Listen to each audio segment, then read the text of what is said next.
الإسلام ديني ومحمدا رسول الله ويقين. بسم الله الرحمن الرحيم. Tadi yang saya sempat angkat ya, saya sempat angkat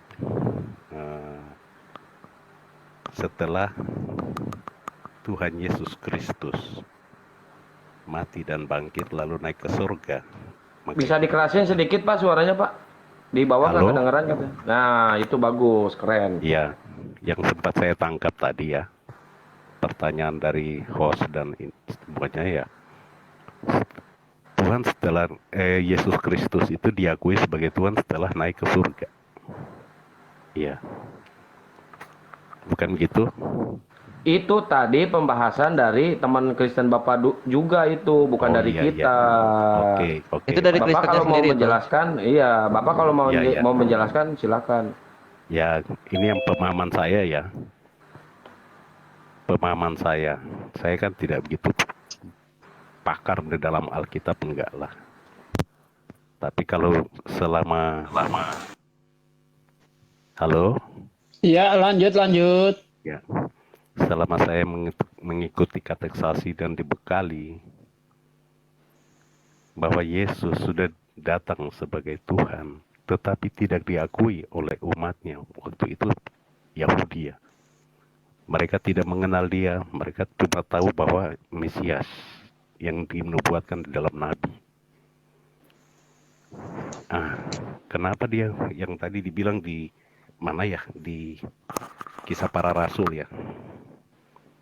Kisah Para Rasul berapa tadi? Yang apa? Yang diakui bahwa Yesus mati, bangkit dan tadi. Kisah Para Rasul 25 ayat 15 kayaknya. Kalau nggak salah sih, seingat saya, yang dikatakan Bang Juma tadi itu. Yang sama saja bukan? Kisah Para Rasul 25. Saya ingat saya di situ, coba dilihat. Kenapa Hi? Ini Dinda Valdi di bawah ini. Dinda Valdi disuruh minum dulu, disuruh makan dulu lah orangnya supaya semangat suaranya katanya. Itu Kisah Para Rasul berapa tadi, Aki? Apa tuh Hi? Tentang apa? Yang Paulus mengatakan Yesus masih hidup. 25:19. Iya, 25:19 ya. Pak semangat dong Pak, suaranya gedein dikit Pak. Dinda Valdi bilang minum dulu katanya. Yang mengatakan bahwa Yesus mati naik ke surga ya, baru dikatakan Roma 14:9 Pak, atau Kisah Para Rasul 2 nomor 36. Oh iya, Roma 14:9. Aduh, sinyalnya jelek ya. Sinyal bagus, suaranya kayak gini nih, Bang Zek. Jadi yang dibahas tadi itu adalah tentang kematian Yesus yang udah ini. Nah, itu yang sedang kita bahas. Itu kayak gitu tuh. Sebab apa ya? Sebab untuk itulah Kristus telah mati dan hidup kembali supaya ia menjadi Tuhan, baik atas orang-orang mati maupun atas orang-orang hidup. Itu kan yang dimaksud. Saya mungkin pemahaman saya gini loh, dia sudah datang sebagai Tuhan, tetapi dia waktu itu zaman Yahudi ya, orang Yahudi tidak mengakui dia, makanya dia harus mati. Sebagaimana yang sudah tertulis bahwa anak manusia akan diserahkan ke tangan orang berdosa, disalibkan dan mati. Tetapi pada hari ketiga dia akan bangkit dari antara orang mati. Disitulah kebesaran Allah, Bapa yang Maha Kuasa, untuk menunjukkan bahwa disitulah kebesaran Yesus, kekuasaan Yesus, bahwa dia bangkit dari antara orang mati, bahwa dia menang atas maut, gitu loh. Itu maksudnya. Bukan dikatakan bahwa setelah dia bangkit baru orang, dia menyatakan bahwa supaya orang melihat bahwa dia adalah Tuhan, gitu. Itu mungkin pemahaman saya gitu. Mungkin sampai gitulah pemahaman saya.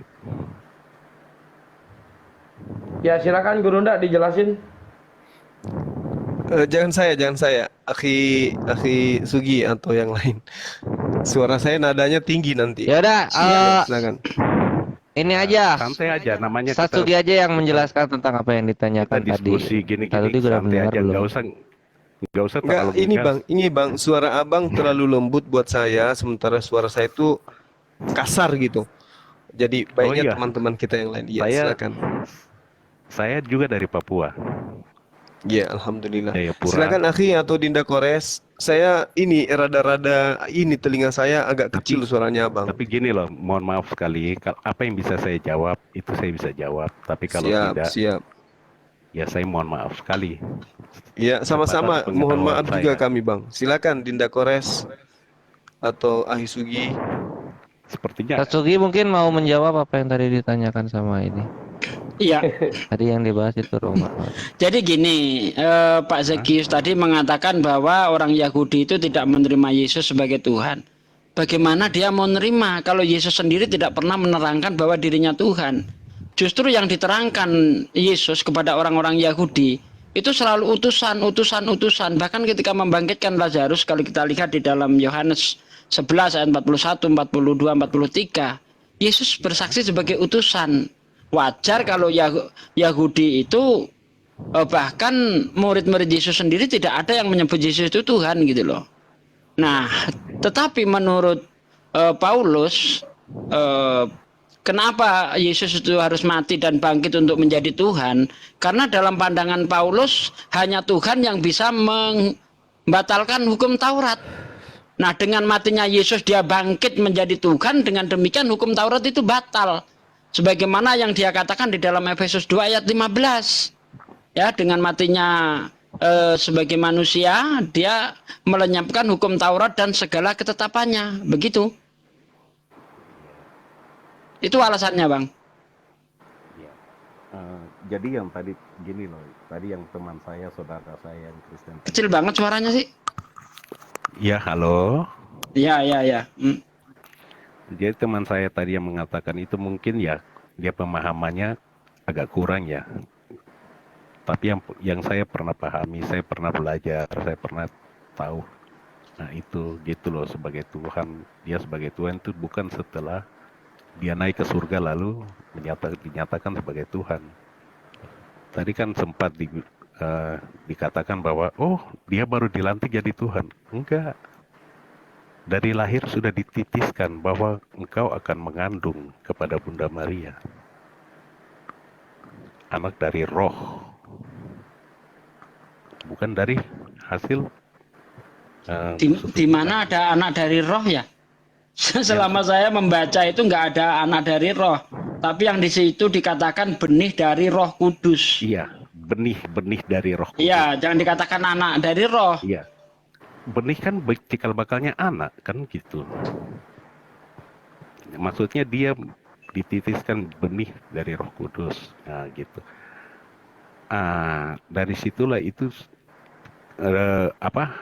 sudah dinyatakan bahwa dia adalah titisan Allah menjadi manusia. Allah menjadi manusia. Karena Allah kan berkuasa. Dia mau menjadi gunung silakan, dia mau menjadi apapun bisa. Kita tidak bisa bisa mengukur kekuasaan Allah, itu nggak bisa. Oke, baik, saya komentari ya. Anda mengatakan Allah itu kuasa sehingga dia itu bisa menjadi segalanya gitu ya. Ya. Memang ya, Allah Tuhan itu maha kuasa. Dia bisa menjadi apapun kalau dia mau. Tapi ada sesuatu yang menghalangi dirinya. Kita manusia tidak bisa menghalangi Tuhan. Dia mau jadi monyet, jadi kodok, silahkan saja. Tetapi ada yang membatasi Tuhan itu sendiri. Apa itu? Sifatnya. Sifat Tuhan itu tidak seperti makhluknya. Sehingga ketika dia berubah jadi sesuatu, berarti dia ingkar. Dia melanggar terhadap sifatnya itu sendiri. Apalagi Tuhan berkata di dalam Yesaya 43 ayat 10-11, tidak ada Allah terbentuk sebelum aku dan tidak ada Allah terbentuk sesudah aku. Artinya Tuhan sendiri sudah mengatakan ya kepada manusia bahwa dia itu tidak akan mengalami perubahan bentuk. Dari semula ya tetap seperti itu dan tidak akan berubah menjadi manusia. Di ayat mana di dalam Bible bahwa Tuhan di dalam kitab Perjanjian Lama bahwa Tuhan itu akan menjelma menjadi manusia? Di mana itu? Ya, saya kan tadi sudah bilang ya, saya kurang begitu paham mengenai isi Alkitab semua. Ya. Nanti kalau itu ya dengan siapa ya, Pak Pom yang ini ya silakan. Kalau saya sih Suruh menurut ke sini aja, Bang. Pak Bombonya suruh ke sini aja, Bang. oh iya iya. Iya. Terus gini loh, itu saya berdasarkan iman keyakinan dan iman kepercayaan saya. Jadi Iya, makasih. Bang. Iman Ya. kepercayaan Anda ini kan hanya berdasarkan pengajaran pendeta-pendeta Anda, tidak berdasarkan apa sebenarnya yang tertulis di dalam Bible. Padahal kalau Anda lihat sendiri di dalam kitab Yesaya 44 misalnya, Anda baca dengan baik di situ, justru Tuhan itu mempertanyakan, hendak dengan siapa engkau menyamakan aku? Hendak dengan siapa engkau membandingkan aku? Lah, kok masih Tuhan ini diserupakan dengan manusia, padahal di dalam kitab Bilangan 23 ayat 19, Tuhan bukan manusia, Tuhan bukan anak manusia. Tuh, kan jelas itu. Anda baca lagi di dalam 2 Tawarikh 6 ayat 18. Benarkah Tuhan hendak bersama kita di bumi? Bukankah langit yang mengatasi segala langit tidak sanggup menampungnya? Apalagi rumah yang kudiami ini. Itu jelas di dalam kitab Anda. Tuhan tidak mungkin muncul ke bumi. Tuhan itu mampu menghapus dosa tanpa harus turun ke bumi. Anda baca di dalam ayat 21-nya. Ya, Tuhan itu mampu mengampuni dosa dari singgasananya. Jadi tidak perlu Tuhan itu datang ke dunia untuk mengampuni dosa, itu nggak perlu, Bang. Iya. Iya iya. Saya paham. Aduh. Saya Ya, makasih. Bang Kores silakan Bang Kores. Makasih. Ya, sama-sama, Oke, Pak. siap. Hmm. Mungkin itu aja ya. Oh iya Bang, iya Bang. Atau mungkin ada yang mau ditanyakan yang lain. Ya boleh saya jawab semampu saya. Kayaknya enggak deh. Ya aku. Saya. Oh ya. Itu saat guruna. Saya dulu. Jadi tadi saya dengarkan saudara mengatakan dia dari benih roh. Iya. Nah, sekarang kalau kita lihat di dalam Roma 1 nomor 3, dia juga dari benih Daud. Dia juga dari benih Daud. Kalau dia benih roh, Iya. maka dia Tuhan, maka dia dari benih Daud, dia juga manusia. Yang benar yang mana, Bang? Benih yang manusia ini loh, atau benih roh? dia dari turunannya turunan garis keturunan. Jadi maksudnya abang ini, Tuhan abang itu punya silsilah gitu ya? Dia garis keturunan dari Daud. Jadi Iya, gini maksud loh, saya gini Tuhan loh, abang gini loh. itu punya silsilah gitu ya kan? Iya. Gini loh, gini ya. Iya. Saya kasih umpamakan aja ya. Saya dengan saya ini lahir dari ayah saya dengan ibu saya. Ibu saya itu mempunyai keturunan, ayah saya juga mempunyai keturunan, kan gitu. Kan? Iya, maksud saya gini loh, Bang. Kalau Tuhan Anda itu punya silsilah, punya mama, punya adik, punya paman, berarti kan Iya. mamanya Tuhan Anda punya anak kan? Aku Maria, aku punya anak dan anak saya itu adalah Tuhan. Iya. Aku Yakobus, aku punya saudara, aku punya abang dan abang saya itu Tuhan. Berarti Yakobus ini adalah kakaknya Tuhan, adiknya Tuhan. Benarkah demikian? Tuhan punya adik? Kalau Yesus ini kan dilahirkan tidak melakukan hubungan yang dia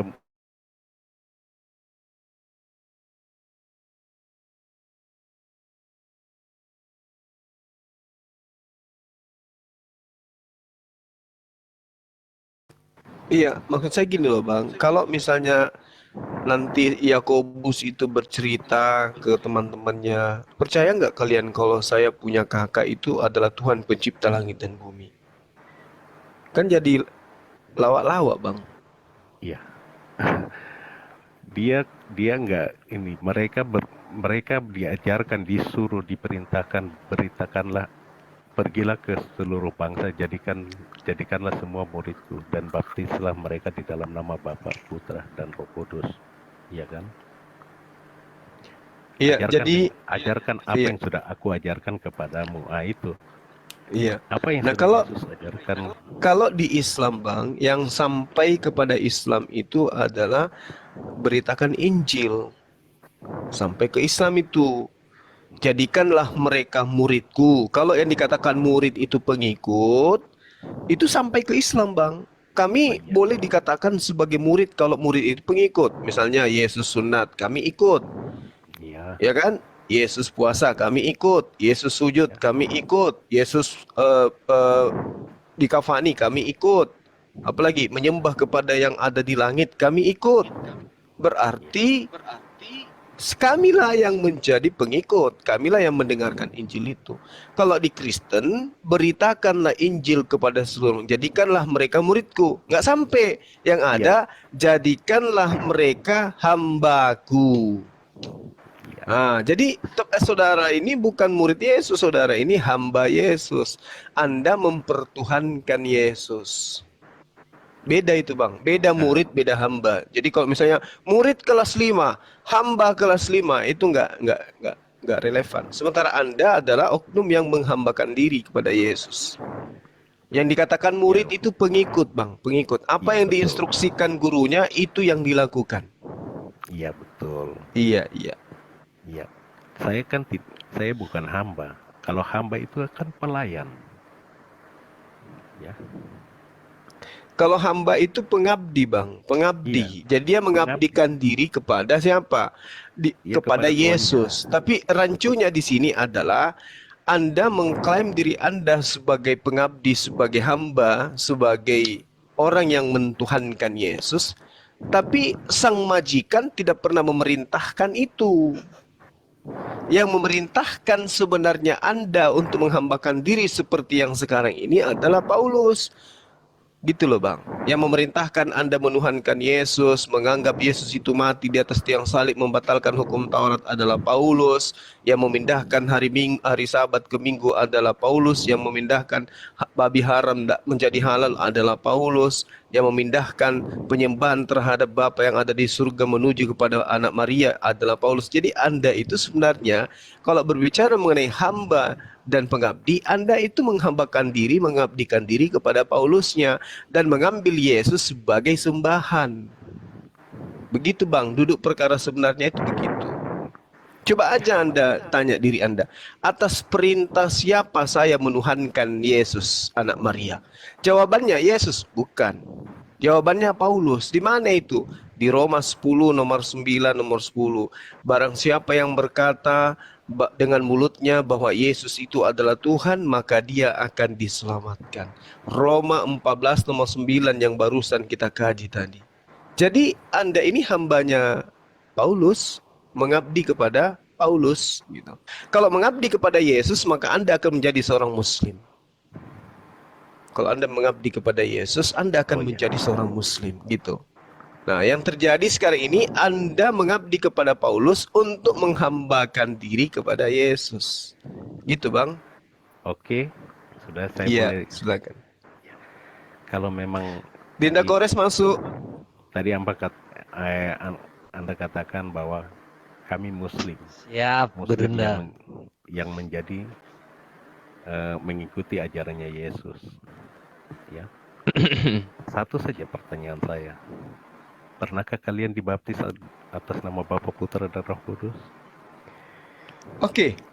Jadi gini, Bang. Sedikit lagi Dinda Kores. Baptislah dalam nama Bapa, Anak, dan Roh Kudus. Jadi kalau kita berbicara secara literasi ya, Bapa di sini adalah Tuhannya Bani Israel yang disebut oleh kami Allah, esensi yang maha suci lagi maha tinggi yang diharapkan subhanahu wa ta'ala. Anak di sini adalah Nabi Rasul Yesus yang kami sebut Yesua Hamasia. Roh Kudus di sini adalah Jibril yang diterangkan di dalam Al-Quran, pembimbing manusia, penolong yang kemudian didatangkan oleh Allah melalui perantaraan para nabi. Di dalam Yohanes 14 nomor 16, aku akan minta kepada Bapa agar Bapa mengirim penolong lain, yaitu roh penolong atau sang penolong atau roh penghibur. Nah, jadi kalau tentang baptis, kami minimal 5 kali Pak dalam sehari dibaptis. Dalam nama Allah, kemudian kami mengabdi, mengimani kepada utusan-utusannya, di antaranya adalah Nabi Isa.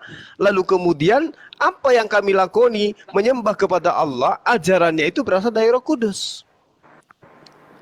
Pembaptisan, pengakuan dosa, pengakuan penghambaan, ketundukan kepada pencipta langit dan bumi. Nah, perintah-perintah Tuhan itu kemudian dianulir di dalam kitab saudara yang masih digunakan sekarang dari kitabnya orang Yahudi. Basuh tangan, basuh muka, basuh kaki sebelum masuk ke Betel, bait suci. Itu kami lakoni.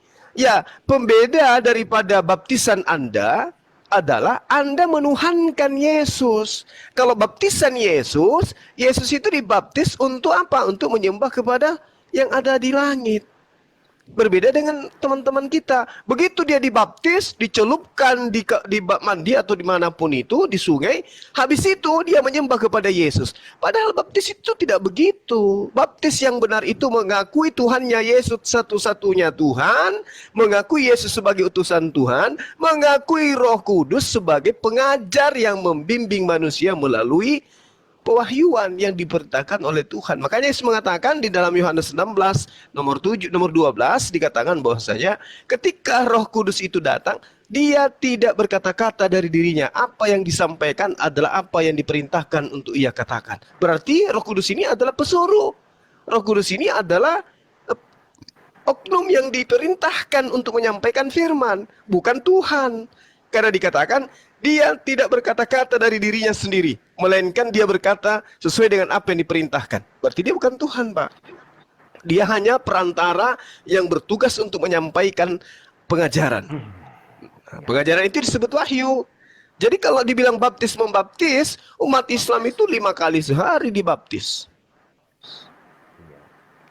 Gitu Pak. Kalau pertobatan ya, tapi baptisnya Kristen, kalau dipakai baptisnya Kristen menilai yang saya katakan tadi terhadap Islam, maka memang Islam ini tidak pernah dibaptis, Pak.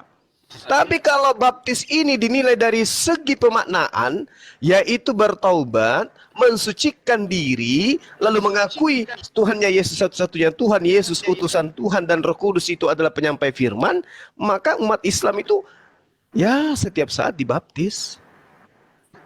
Gitu loh Pak. Jadi itu yang saya maknai tentang baptis. Jadi yang melakukan sebenarnya baptis secara hakiki itu umat Islam. Kalau Anda itu baptis sebagai sebagai doktrin dan dogma untuk menjadi pentuhan anak Maria. Itu baptisnya Kristen tuh. Tapi kalau kita berbicara baptisnya Yesus beda lagi Pak. Yesus membaptis pakai api dia, bukan dengan air Pak. Iya, itu dia datang sebagai raja, dia datang sebagai hakim. Suara Anda kecil. Dinda Kores masuk, Dinda Kores. Oke, siap. Ya, Jack. Gimana, Jack? Iya, kalau tadi yang dibilang dia datang, dia membaptis dengan api. Ya, itu dia datang sebagai hakim, dia datang sebagai raja, dia akan membaptis dengan api dan roh. Ya. Mungkin itu ya pemahaman saya. Mungkin terima kasih teman-teman semua di sini sudah mendalami Alkitab. Mungkin saya juga kalah ya. Mantap. Saya salut ya. 1 menit Pak sebelum ke Dinda Ini Kores. baru jujur. 1 Lanjut. menit Pak. Saudara mengakui Yesus akan datang membaptis dengan api, artinya menghakimi. Lihat di dalam Yohanes 12 ya. 12 ya akhi ya, 12:48 ya. Betul. Bahwasanya barang siapa yang menolak aku, dia sudah menjadi hakimnya, yaitu perkataan yang aku sampaikan kepada mereka. Perkataan itulah yang kelak akan menjadi hakim bagi mereka. Jadi yang menjadi hakim kelak menurut Yesus adalah perkataan-perkataan Yesus ketika Yesus berdakwah kurang lebih 3 tahun, Pak. Bukan perkataan-perkataan Paulus. Jadi kalau Anda dihakimi kelak di akhir zaman, wahai saudara Zakleus, siapa yang mengajarkan engkau menyembah saya? Tidak ada perkataan saya yang akan menjadi hakim antara penyembah dan tidak menyembah.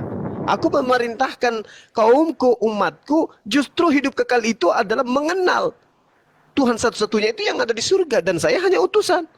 Lantas siapa yang memerintahkan kau menyembahku? Nah ini bahaya ini, Pak. Yohanes 12 nomor 48. Siapa yang menolak aku, dia sudah ada hakimnya, yaitu perkataan yang pernah kuucapkan kepada mereka. Perkataan itulah yang akan menjadi hakim kelak di akhir zaman.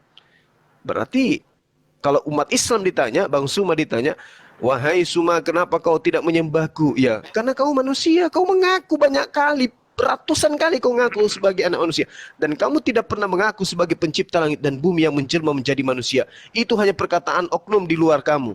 Nah, sementara yang menjadi hakim adalah perkataanmu. Ada nggak pernah kau katakan untuk menyembah dirimu? Oh, nggak pernah, Bang Suma. Ya udah, berarti aku lolos gitu loh. Gitu sederhananya itu, Bang. Jadi kalau baptis Abi itu adalah penghakiman, nah siap-siap aja dihakimi. Siapa yang memerintahkan engkau makan babi?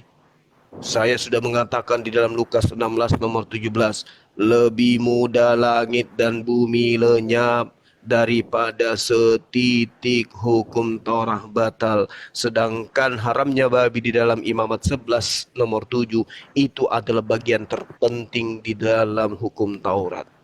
Kenapa kau makan babi? Siapa yang suruh batalkan? Pernahkah aku batalkan? Nah itu yang bahaya, Pak. Demikian, silakan Dinda Kores. Iya, iya.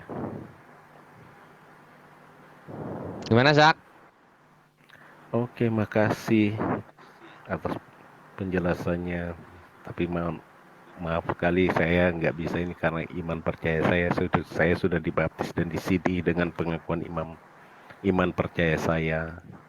Jadi saya nggak bisa menyangkal Tuhan saya, Tuhan Yesus Kristus. Kalaupun dia bukan Tuhan, itulah konsekuensi daripada pengakuan iman saya. Tapi kalau dia Tuhan, itu juga konsekuensi dari Iya. Makanya jadi oportunis aja, Brother Zack. Imani aja Yesus itu utusan, kelar, nggak usah ditambah-tambahin sesuatu yang nggak dia omongkan sama sekali. Saya sudah mengakui dengan imam rasul saya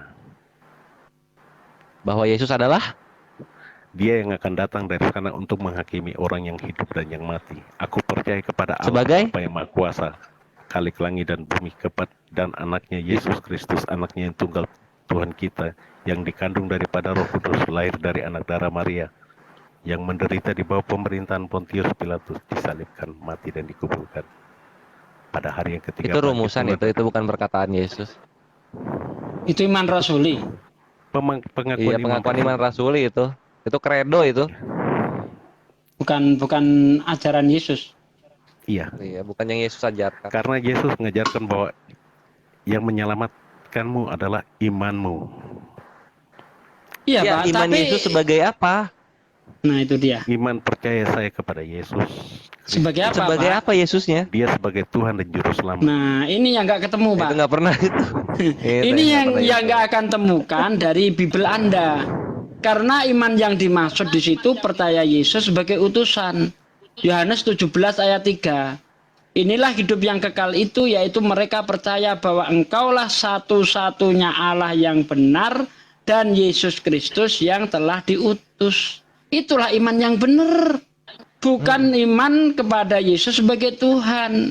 Nah, Yesus ini memang nanti datang sebagai hakim. Kristen yang menjadi tersangkanya.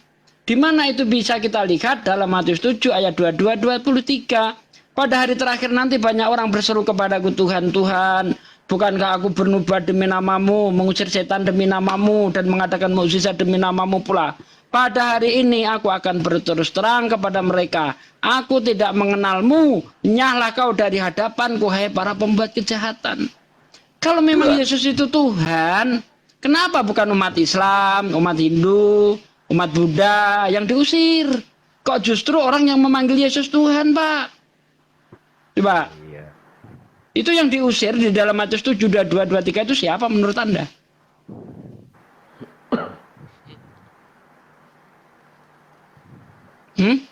Siapa yang diusir, Pak? Matius. Matius 7, 22, 23. Kalau ingin lengkapnya baca dari ayat 15. Peringkopnya hal ajaran sesat. Saya itu sampai hafal peringkop-peringkopnya loh. Gimana sih? Iya. Makanya tadi kan saya sudah bilang, saudara-saudara ini mempelajari Bible, mempelajari ini sangat dalam ya. Oke, Matius 7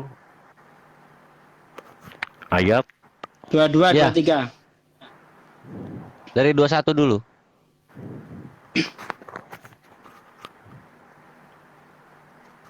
ayat 21.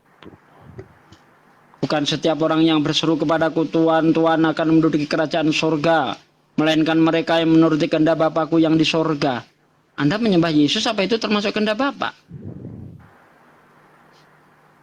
Iya. Kapan Bapak bilang begitu? Kan kayak gitu-gitu loh.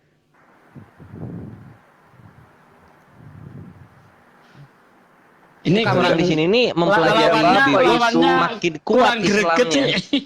Itu kehendak Bapak itu, Bukan. tapi Bapak Paulus.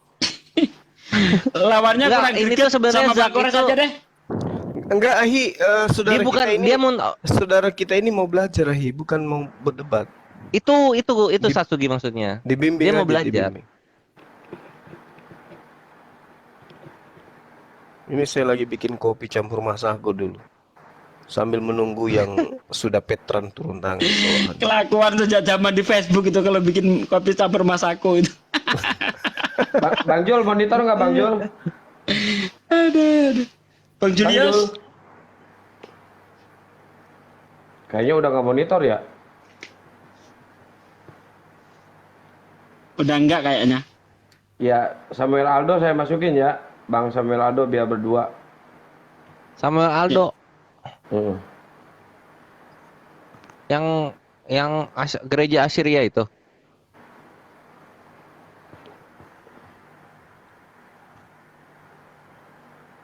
Jadi gado-gado nanti. Ya itu gue ulang lagi nih, Brother Zack, kami membaca Biblos semakin menguatkan keimanan kami. Ternyata apa yang dikatakan Al-Quran itu benar. Iya, iya. Pengajaran mengenai apa? Hipostasis, apalagi kenosis, apalagi terus Tritunggal, tiga pribadi, apa Tuhan menjadi manusia itu semua tuh cuma di mulut-mulut manusia. Ketika kita baca apa yang ada di dalam Biblosnya, itu perjanjian baru terkhususnya nggak ada semua malah. Lah, ini mah Islam. Ini mah Islam. Yesus utusan itu kan Islam. Harusnya kan Yesus Tuhan tertulis tuh. Gitu. Iya, iya. Memang apa yang dikatakan Al-Quran itu terbukti di dalam Bibel.